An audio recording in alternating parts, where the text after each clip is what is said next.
Hello Egyptology lovers, welcome back. Today we're going to do another Papyrus project translation and description, which I've done before, and we're going to go ahead and tackle a section at a time. We'll start with the left side and then the right side.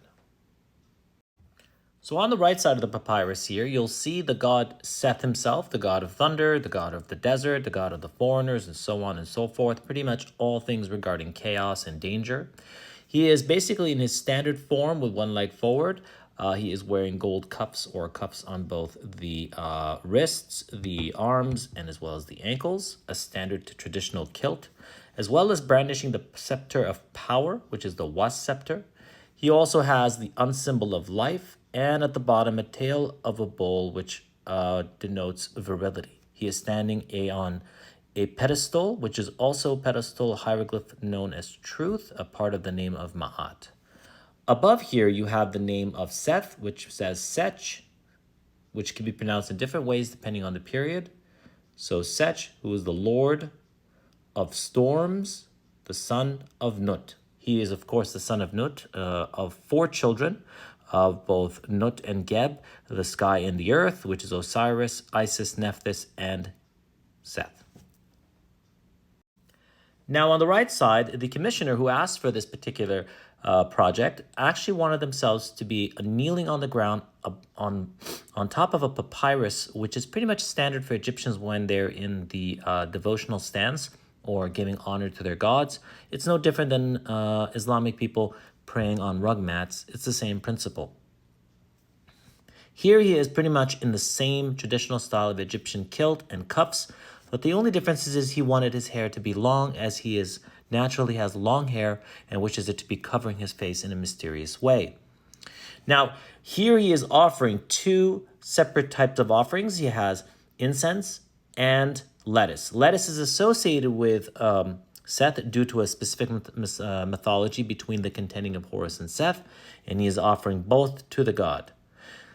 Above him is the god Horus, who is brandishing the symbol of infinity, the Shen ring, and he is outstretching his wings in the form of protection. We see this iconography pretty common amongst the Egyptians when offering a protection to their pharaoh, even to their god or other individuals who wish to be portrayed in this way.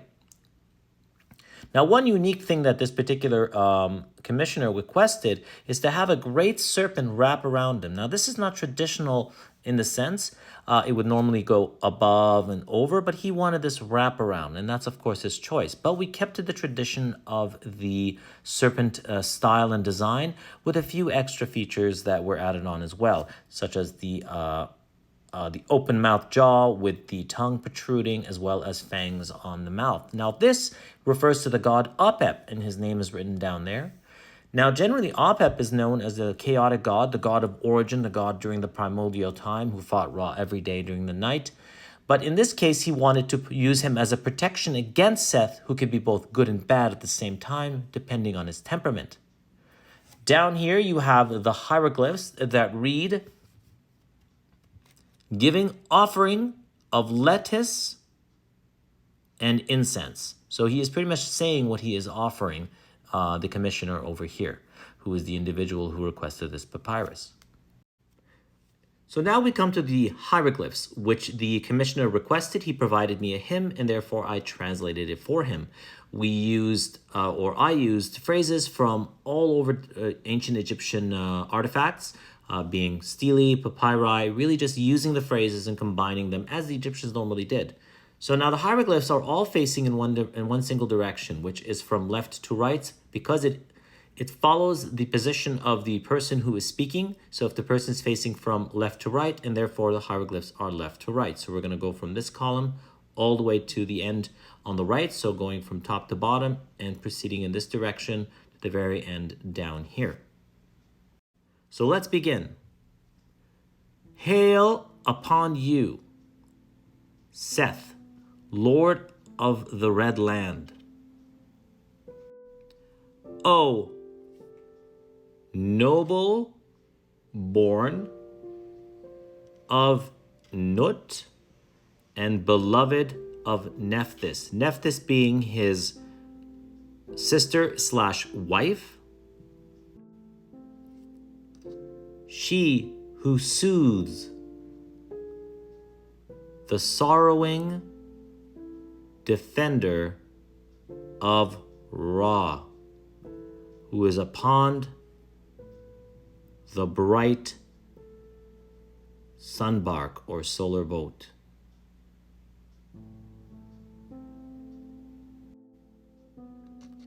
Strong one who destroys the serpent, therefore referring to Apep. Thundering in the sky, the feared one. I present myself. Your presence engulfs me, and I bask in your warmth. I will be your hands and your eyes. I am your strong tool. Thank you for watching. If you've enjoyed and you would like something commissioned like this, please contact me on my Instagram and I'd be happy to communicate and put something together so you can have your own natural papyrus with your own hymn dedicated to your own God as well. Thank you very much for watching and take care.